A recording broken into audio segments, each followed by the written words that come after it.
Faults of Fools by K.D. Blackburn. Chapter 3, Scenes 1 and 2. When Arthur Hufnagel took stock of who he was, a thing he did whenever a challenge presented itself, he counted clarity as his strongest attribute, followed closely by his ability to take action. He understood that a man needed to do what a man needed to do. As a council member, he had zero problems with jockeying for power. He'd known going in that the job included endless arguing over money, with progress being made at a glacial rate of speed. He had the patience for it, and the savvy to do it well in public council session. Strategically maneuvering a colleague out of the way in the pursuit of his own personal agenda was easy. He liked to brag to himself that he could take down a fool with one eye closed and one eye tied behind his back. Occasionally a brush to the shoulder, figuratively or literally, as situation dictated, usually cleared a tougher obstruction. The only reason why he might be standing on one leg when that was happening was because the other one was kicking the legs out from under the opponent. A secret smile would hover on his lips when that scene played out in his mind's eye. Everyone who was anyone in town knew who he was. They invited him to the nicest places. They wanted to do him favors and give him things, within legal limits. Outside of council chambers, during those off-the-clock engagements, those wishing him well found the limits could be more elastic. He never tired of saying aloud that the good of the city was high on his list, without ever mentioning it wasn't always at the top. When Arthur was a child, his family had lived on the south side of Pittsburgh in a tiny house that clung to a hillside, smack up against others just like it, row upon row of them, built for steel mill workers. No one gave anyone anything in that neighborhood. First of all, because no one had anything. And secondly, if they did, you'd have to kill them to get it. The day his father left to fight World War II was the day the warring stopped in the Hufnagel household. On the occasion of a German soldier killing Gunther Hufnagel, the rest of his family was put out of their misery. Now, the death left the teenage boy and his mother to support 3 younger children. Well, they didn't mind. At least the money they made fed them instead of the barkeep's family down at the corner. During those first years after his father's death, as a boy bearing a man's burden, he learned how to work hard. He became an electrician and worked so hard that he owned his own company before he was 30. He cut corners to save money so often, it became a way of life. He used some of that money he saved to persuade a member of the Buildings and Ground Committee of the Pittsburgh City Council to award him contracts for electrical work. He cut corners there, too, on city buildings, schools, everywhere he had a contract. With planning and execution, he became a member of the Building and Grounds Committee of the Pittsburgh City Council. It pleased him mightily to be on the receiving end of contract persuasion. Occasionally, he had to enlighten a new contractor who wanted his council vote, but he did it with finesse. The politician had worked hard on that skill, too. He was a shakedown artist. Done well for himself, he had, especially considering the starting point. 63, and at the top of his game with every intention of maintaining the situation. In his opinion, anyone asking to take a good long look would see that he was a model family man, a model businessman, a man at work for the good of his community. A deeper investigation might have revealed he was also a philanderer, a cheat, and a liar. No one had gotten a chance to do that more than once. Anna Maria Kroc had worked at City Hall for 31 years when she retired at age 56, claiming she wanted to enjoy life with her newly retired husband. Frank wanted to travel. After 9 months of talking about traveling but not going anywhere, he fell over dead from a heart attack. A model husband and businessman, He had provided well for his wife and her sister throughout his life. He had done the same in preparation for his death. The two women had no worries. 2 months after Frank's death, Anna Maria had flyers printed up announcing her plans to run for city council. Having been on the mayor's personal staff for decades, she knew the players and was well versed in political infighting. She missed knowing everything that was worth knowing in the city, missed having some of her own ideas woven into the fabric that made the city work. It was important to her since she would leave no other mark upon the future. She and her 3 siblings knocked on innumerable doors throughout her district. They chatted up anyone who would stand still. Election night left the incumbent speechless, except for his brief message of flabbergasted defeat. Anna Maria waited in with her dukes up. She hadn't been knocked down yet. Over her years in office, when the situation required the action, she unflinchingly engaged in character assassination by media. And when she hollered that she was shocked to find something amiss in city council, you almost believed her. She loved every minute of waging political warfare on Grant Street, but it was time to pass the battle axe on to someone younger. That person was her brother as far as she was concerned. He had everything going for him, including her network and his public recognition. After the school fire 4 years ago, the medium couldn't get enough of him. They literally dogged his tracks trying to get his version of the fire and the daring rescue of 7 kids. Only Thaddeus had run from the media, stonewalled their attention until they had convinced themselves he was hiding something. In desperation, he packed his rock climbing gear and left the country for a whole year. 4 years later, the name was no longer necessarily a household word in Pittsburgh, but when people heard it, they began, "Isn't that the guy who—" She was positive that Thaddeus Cizik was a name that ought to be on the roster of city council. It was a big part, of her personal agenda. So she made a conscious decision to start the campaign without his consent, figuring on presenting him with a completed groundwork, crafted so that he had to go through with it. Either that or make them both look like fools. Deep down, Anna Maria believed that when it comes to politics, no one really believes in the old saw, "If drafted, I will not serve." A special election was the right way to go. She was absolutely sure on that point. Countless times he had said that he could ask for people to vote for her, but never for himself. Well, if that were the case, she'd do all the asking. Inside of a couple of months, she'd have him in her seat on the council with as painless a transition as she could make it. Loitering on the marble-floored hallway outside the council chambers, Councilwoman Crock waited for no one in particular. She'd snare whichever council member came by first. The opening gambit was to fill the air with vague hints of corruption in their midst, and then to promise that she knew a way to clean up the mess.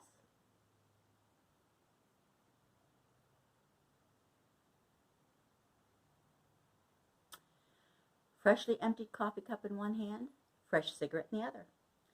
Early rising Elena was 2 hours into her workday. The upkeep part of a spotless house was already in the can.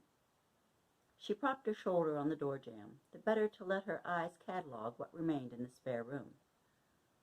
It was almost exclusively her possessions that had gone out the door, by her orchestration. Whether the rest of them knew it or not was of no importance. Somebody would be sleeping on her old twin bed. Somebody sitting in her well-used recliner. She liked the idea. It had been fun for all of them, making a game of trying to figure out Thaddeus's mystery guest. Coming right out and asking was out of the question. The Cizik family didn't operate that way. Well, pooh on them, Elena smiled to herself. She knew more about the new tenant than the rest of them. It was a family practice not to tell Elena what they thought she didn't need to know. In response, she had learned other ways of finding out stuff. And if there was one thing in her life that Elena saw herself being good at, It was keeping her own counsel. Her knowledge, her secret. She smiled at that thought, too. A woman. Had to be. He'd chosen the bedspread with the field of violets, the second article she'd pulled from the carton but purposefully offered first. Had it been a buddy thrown out on his ear by an angry wife, Thaddeus would have waited to give the nod to the blue chenille she had planned on showing as backup. Without asking, Elena had dug out the matching curtains, piling them atop the folded comforter. She continued to rummage for oddments that would appeal to a feminine taste. He hadn't stopped her. Definitely a woman. And one who was traveling light, moving fast from where she was to exactly where, she pondered as she flicked the ash into the bottom of the mug. A secret place? Safe haven? Her kid brother was a rescuer, always had been, but he wasn't one to bring the stray into the house. Therefore, she deduced with certainty, there was history. The spare room was a whole lot less crowded since the raid of Saturday night. For the first time in years, Elena didn't have to stand on one thing to reach another further back. A perfect time to get things under control, she told herself, and got busy at it.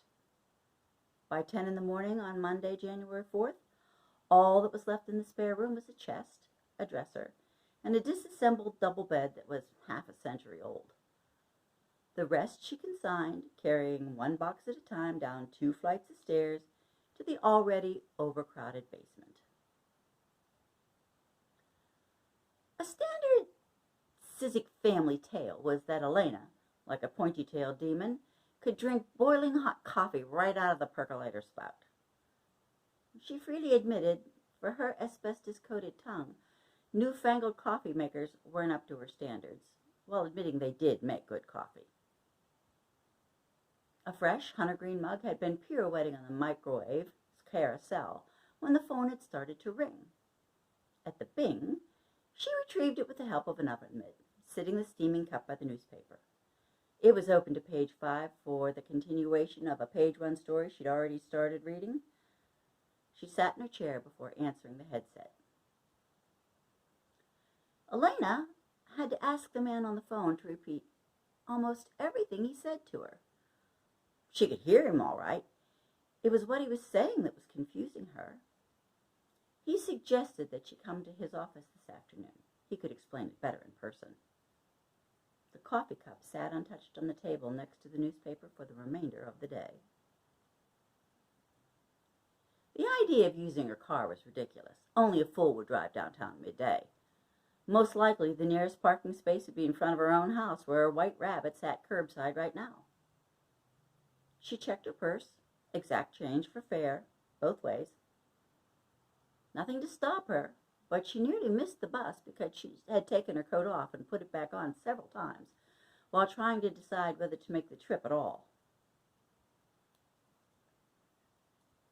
Elena had barely taken a seat behind the driver before the city bus lumbered around the corner and headed down Troy Hill Road.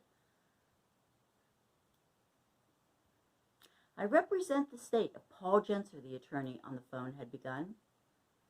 By the time he was finished with me, she mused, her eyes politely fixed on the Allegheny River outside the bus window. He must have thought he was on the line with a person whose hearing aid was on the fritz. Or an absolute idiot. She had even, momentarily, toyed with the idea of telling him that she never knew anybody by that name. A possible truth. She had thought she knew Paul Genser, but she had been mistaken. During her illness, Frank Kroc had opened a bank account in her name and deposited Paul Genser's check for $5,000. From 1961 until his death, Frank made small deposits every year to keep the account active. Since his death, Anna Maria had taken over the duty. Tax time was the only time the account was ever mentioned, and then by Anna Maria. Once, and only once, had Elena made a comment about it. Use it to bury me, she told Frank on the day he had her endorse the check. Alexander Kerr, the attorney who represented the estate of Paul Genser, had a small suite of offices in the Benedum Trees building on 4th Avenue. The secretary hung up Elena's coat while making chit-chat about the weather. She offered her coffee, then settled her at a conference table in an otherwise empty room. The only window overlooked the back of a building. Well, by Elena's high caloric standards, the coffee was stone cold and undrinkable, but she thanked the woman just the same. In a few moments, Kerr himself bustled in, carrying a sheaf of papers. He was short and thin and gray, in his mid-60s. She found his manner pleasant and understood he was trying to do his best to put her at ease. It was his job, he gently explained, to give her a check for $25,000. If she would be so kind as to tell him her Social Security number, the tax due on $25,000 would be separately paid without diminishing the size of the bequest. In answering her quiet query, he added that Paul Genser had left no other instructions, except that this was a private, not a family matter. As the interview drew to an end, mostly because he seemed to be the only one participating in it, the attorney came to the conclusion that if the beneficiary was to go out the door with the check, he would be putting it in her handbag himself. He entertained the silly thought that the woman was shrieking before his very eyes. Helping her into her coat, he watched silently as her fingers mechanically tied her headscarf under her chin. He opened his office door for her, offered to call a taxi, got no response. Kerr watched the small woman's retreating back from the door of the suite. The elevator doors opened and closed behind her. From his vantage point, it seemed she hadn't bothered to participate in the usual etiquette of facing forward. 25,000 tax-free dollars, he said to the empty hallway, disappointment clear in his voice. He had been looking forward to passing on the check. It wasn't his money, of course, but he had been planning on emotionally surfing on the wave of Elena Sissek's joy. As both personal friend and attorney to Paul Genser, he had known a great deal about him, or thought he had. Paul had chosen to make this separate bequest without explanation. Curious enough in itself, Kerr thought. The paralytic effect it had on the recipient was outright mystifying. Kerr gave a shrug to his shoulders in comprehension before returning to his office to bill his time to his friend's estate.